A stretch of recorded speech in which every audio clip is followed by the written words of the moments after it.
Hello friends, आज की ताज़ा खबरों में आप सभी का स्वागत है। झारखंड की तमाम छोटी बड़ी खबर इस वीडियो में देखने को मिलेगी। सबसे पहले बड़ी खबर, मत्स्य पालन को बढ़ावा देकर स्वरोजगार का माध्यम बनाना लक्ष्य है। एक बड़ी खबर की मुख्यमंत्री हेमंत सोरेन ने कहा है कि झारखंड की पहचान खनिज के क्षेत्र में अधिक है, लेकिन वर्तमान सरकार का प्रयास है कि देश दुनिया में झारखंड मत्स्य पालकों, पशुपालकों और प्रगतिशील किसानों वाले राज्य के रूप में भी अपनी छाप छोड़े। ये स्वरोजगार का बड़ा माध्यम हो सकता है और ग्रामीण क्षेत्रों में निवास करने वाले युवाओं, महिलाओं और किसानों की आजीविका का स्वावलंबन बन सकता है। झारखंड में जलाशयों की कमी नहीं है और ग्रामीणों की सहभागिता से झारखंड मत्स्य उत्पादन में अग्रणी राज्य बन सकता है। मुख्यमंत्री शनिवार को राष्ट्रीय मत्स्य कृषक दिवस के अवसर पर ऑनलाइन 24 जिलों के मत्स्य पालकों और लाभुकों को संबोधित करते हुए बोल रहे थे।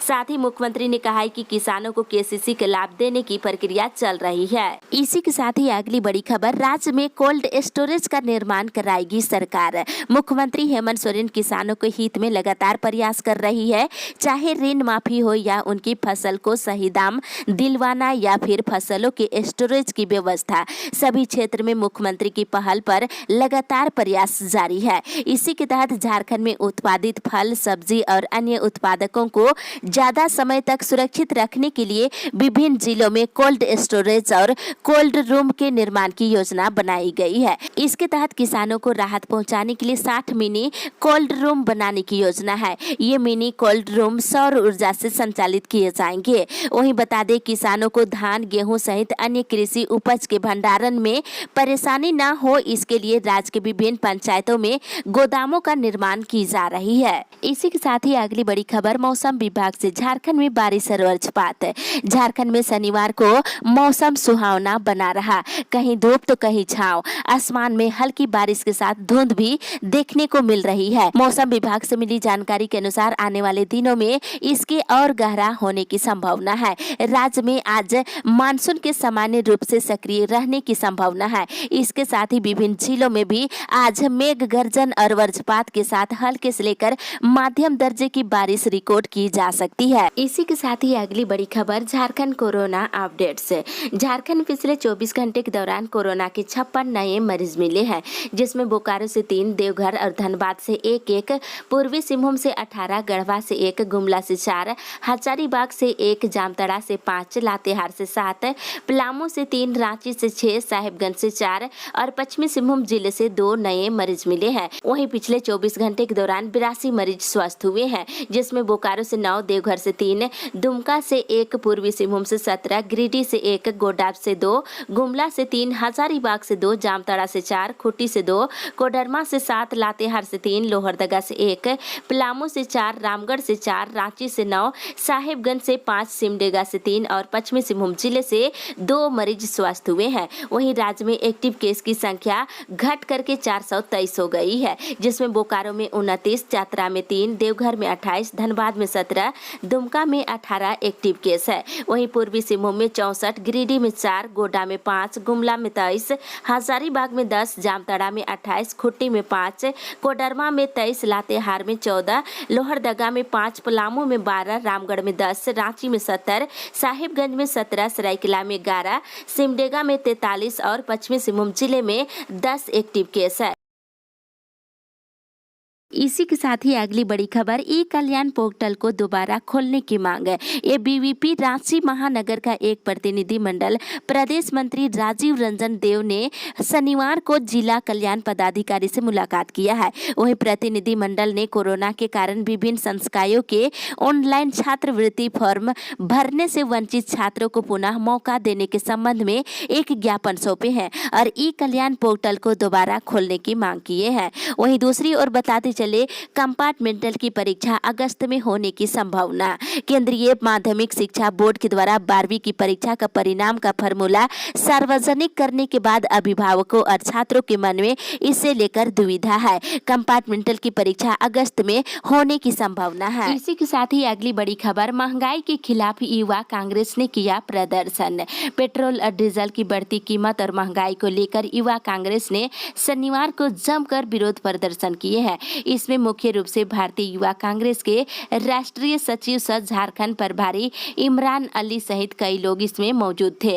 इस कार्यक्रम में कांग्रेस भवन से लालपुर चौक तक युवा कांग्रेस के सभी कार्यकर्ता रिक्शा चलाकर, स्कूटी को धक्का मारकर और केंद्र सरकार के खिलाफ नारेबाजी करते हुए गए। और इस मौके पर युवा कांग्रेस के प्रदेश प्रभारी ने देश में बढ़ती बेहताशा, महंगाई और पेट्रोल डीजल के दाम को लेकर केंद्र सरकार को तानाशाही सरकार करार दिया है। साथ ही उन्होंने कहा कि गाड़ी से पेट्रोल और थाली से अनाज और युवाओं का रोजगार छीनता जा रहा है। इस पर केंद्र सरकार अपनी मार्केटिंग करने में लगी हुई है। इसी के साथ ही अगली बड़ी खबर, मिड डे मील का ऑडिट नहीं करा रहे राज्य के विद्यालय। राज्य के सरकारी प्रारंभिक स्कूलों में मध्याह्न भोजन का ऑडिट हो रहा है, लेकिन कई ऐसे स्कूल हैं जो इसका ऑडिट नहीं करा रहे हैं।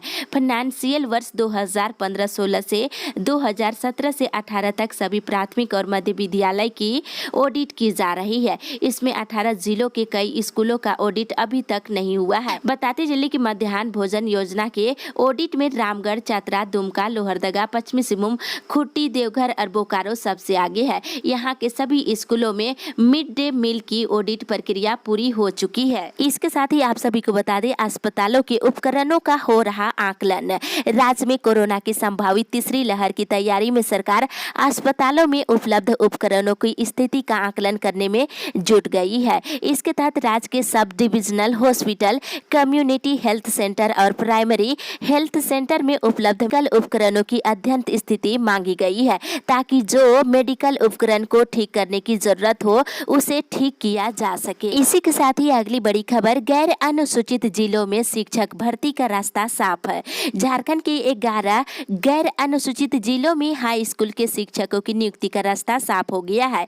सुप्रीम कोर्ट ने इस मामले पर सुनवाई करते हुए कहा है कि 11 गैर अनुसूचित जिलों में शिक्षकों की नियुक्ति से संबंधित कोई रुकावट पहले भी नहीं थी और अभी भी पेंडिंग नहीं है। कोर्ट ने कहा है कि अभ्यर्थी हाईकोर्ट में आवेदन दे सकते हैं, इस पर हाईकोर्ट अपना फैसला दे सकता है। वहीं दूसरी ओर आउटसोर्सिंग कर्मियों को भी मिलेगा 1 महीने का मानदेय। कोरोना काल में स्वास्थ्य विभाग के अंतर्गत विभिन्न कोविड अस्पतालों और कार्यालयों में कार्यरत आउटसोर्सिंग कर्मियों को भी सरकार प्रोत्साहन राशि देगी।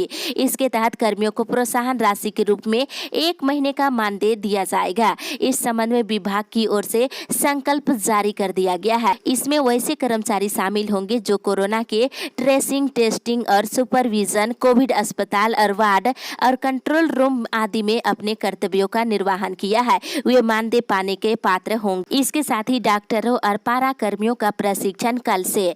राज्य में कोरोना की संभावित तीसरी लहर को देखते हुए डॉक्टरों के आईसीयू, एनआईसीयू और पीआईसीयू के प्रशिक्षण का अगला बैच 12 जुलाई से शुरू होगा। रिम्स में होने वाले प्रशिक्षण कार्यक्रम में बोकारो, चतरा, देवघर और धनबाद के डॉक्टर और पारा मेडिकल स्टाफ शामिल होंगे। इसी के साथ ही अगली बड़ी खबर, 10 से 19 जुलाई तक जिलों में होगी कार्य समिति की बैठक।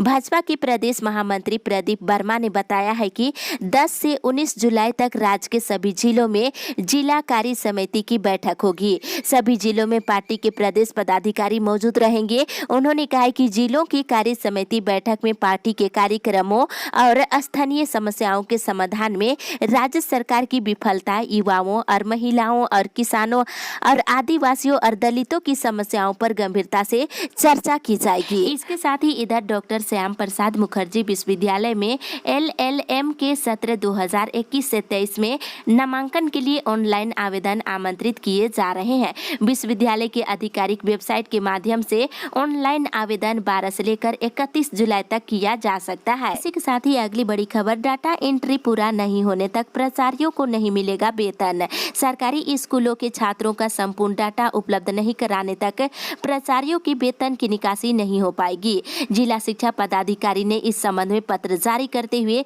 13 जुलाई तक संपूर्ण डाटा पोर्टल पर अपलोड करने का निर्देश दिए हैं। उन्होंने पत्र में कहा है कि ये अंतिम निर्देश है। जब तक विद्यार्थियों का डाटा वेबसाइट पर उपलब्ध नहीं हो जाता है तब तक उच्च विद्यालय, उत्क्रमिक विद्यालय और +2 स्कूलों के प्राचार्यों के वेतन की निकासी नहीं हो पाएगी। इसके साथ ही इधर आज से फिर शुरू होगी टीके की किल्लत। झारखंड में रविवार से फिर टीके की किल्लत शुरू हो जाएगी। कारण ये है कि सरकार के पास महज 47,688 डोज ही बचा हुआ है। इसे आज आज भी सभी लोगों को टीका नहीं लगाया जा सकता है। सोमवार से तो टीके के लिए हाहाकार की स्थिति उत्पन्न हो जाएगी। चिंता की बात यह है कि स्थिति अगले गुरुवार तक रह सकती है। टीके की अगली खेप गुरुवार को मिलने की उम्मीद है। इसी के साथ ही अगली बड़ी खबर, झारखंड में आज रहेगा संपूर्ण लॉकडाउन। राज्य में रविवार को साप्ताहिक लॉकडाउन जारी रहेगा। इस दौरान फल, मिठाई, सब्जी, राशन की दुकानें पूरी तरह से बंद रहेगी। इस दौरान बसों का परिचालन भी नहीं होगा। इस अवधि में लोगों को अनावश्यक घरों से निकलने पर भी रोक रहेगी। सोमवार की सुबह 6 बजे के बाद फिर से पहले की तरह चली आ रही छूट जारी रहेगी। रविवार के लिए जारी पूर्ण लॉकडाउन का ये आदेश दूध के आउटलेट, दवा दुकान, डायग्नोस्टिक सेंटर, क्लिनिक, अस्पताल, petrol pump, LPG, CNG outlet, restaurant की होम डिलीवरी पर लागू नहीं होगा। राष्ट्रीय राजमार्ग के किनारे ढाबों और माल ढुलाई पर प्रतिबंध नहीं रहेगा। इसी के साथ ही अगली बड़ी खबर, मजदूर संघ ने की सीसीएल सीएमडी से मुलाकात।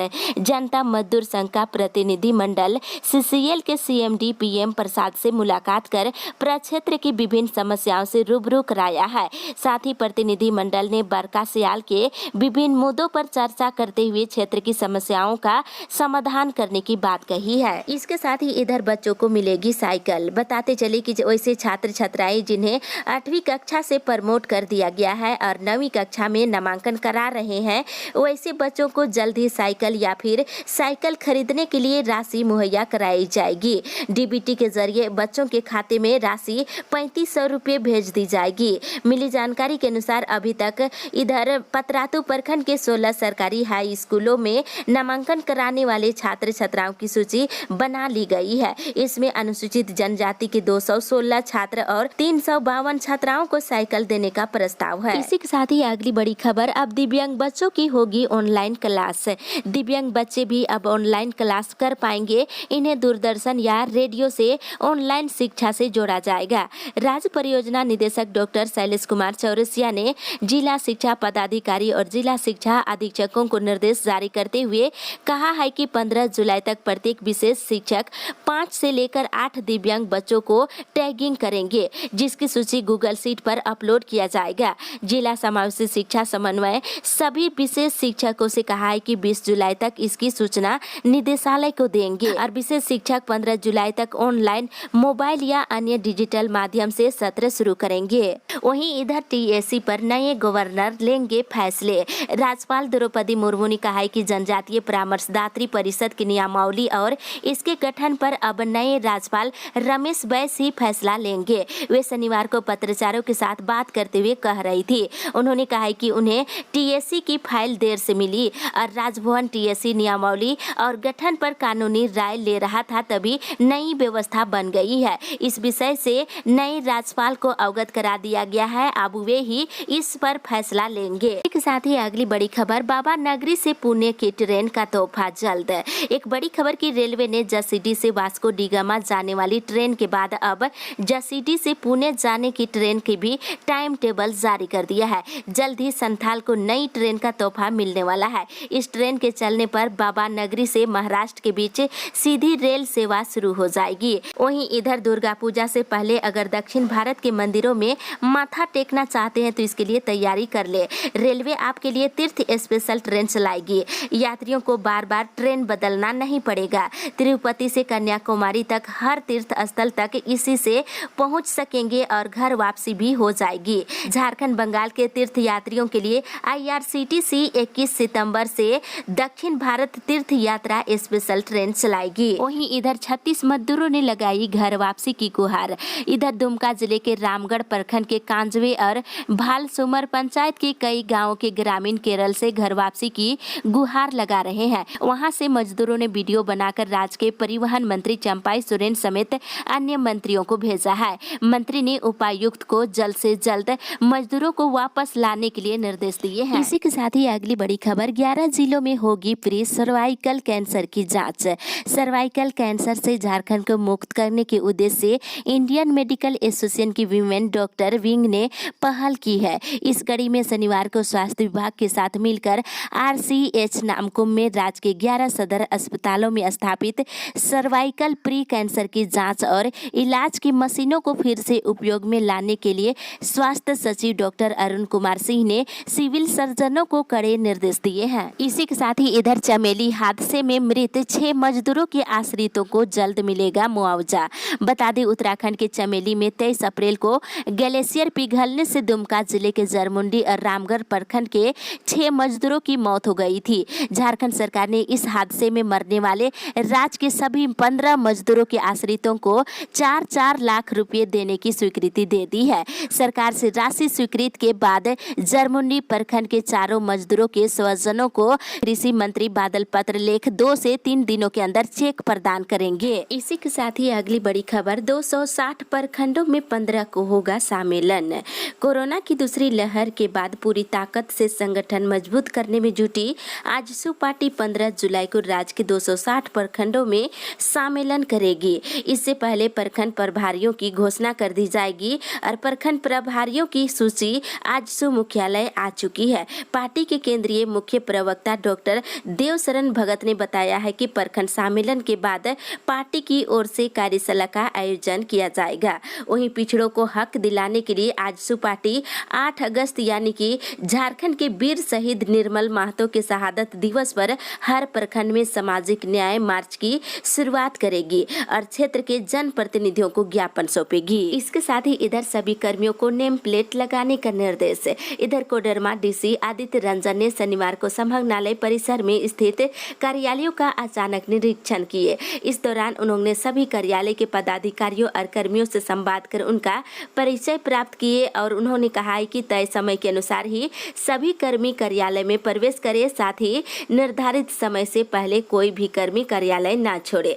साथ ही कर्मियों के कार्यस्थल और उनके टेबल में आवश्यक रूप से उनका नेम प्लेट प्रदर्शित करने का निर्देश दिए हैं। इसी के साथ ही अगली बड़ी खबर शहर के युवाओं को मिलेगा रोजगार। इधर गोड्डा शहर के 21 वार्ड में स्ट्रीट लाइट लगाने और उनके रखरखाव के लिए सरकार की ओर से अधिकृत आउटसोर्सिंग कंपनी ECL और शहरी वार्ड में साफ सफाई की जिम्मेदारी निभाने वाली दूसरी आउटसोर्सिंग कंपनी आकांक्षा ग्रुप के प्रतिनिधियों को शनिवार को नगर परिषद बोर्ड की मासिक बैठक में नप अध्यक्ष ने जमकर फटकार लगाई है और इसमें सुधार करने का निर्देश दिए हैं। साथ ही इधर बोर्ड की बैठक में एक अन्य अहम फैसला लिया गया है। शहर में 2 साल से बनकर तैयार 40 दुकानों को योग्य बेरोजगारों के नाम इसी महीने आवंटित किए जाएंगे। जल्द ही दुकान वितरण के लिए नगर परिषद की ओर से लॉटरी निकाली जाएगी।